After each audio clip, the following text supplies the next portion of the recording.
ബേയോറിന്റെ മകനായ ബേല ഏദോമിൽ ഭരിച്ചു. അവന്റെ പട്ടണത്തിന്റെ പേര് ദിൻഹാബ എന്നായിരുന്നു.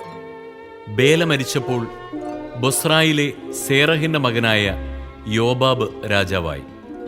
യോബാബ് മരിച്ചപ്പോൾ തേമാന്യനായ ഹൂഷാം രാജാവായി. ഹൂഷാം മരിച്ചപ്പോൾ ബദാദിന്റെ പുത്രനായ ഹദാദ് രാജാവായി. അവൻ മൊവാബ് ദേശത്തു വെച്ച് മിദിയാനെ തോൽപ്പിച്ചു. അവന്റെ പട്ടണത്തിന്റെ പേര് അവിത്ത് എന്നായിരുന്നു.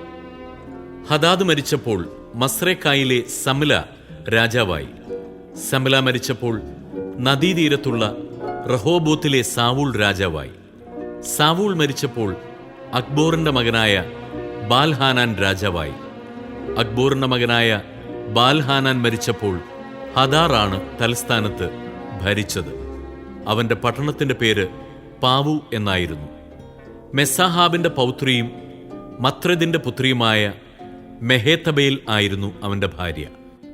കുടുംബവും വാസസ്ഥലവും പേരുമനുസരിച്ച് ഏസാവിൽ നിന്നുത്ഭവിച്ച പ്രമുഖർ തിമ്ന, അൽവ, യത്തത്ത്, ഒഹോലിബാമ, ഏല, പിനോൻ, കെനസ്, തേമാൻ, മിബ്സാർ, മഗ്ദിയേൽ, ഈറാം എന്നിവരായിരുന്നു.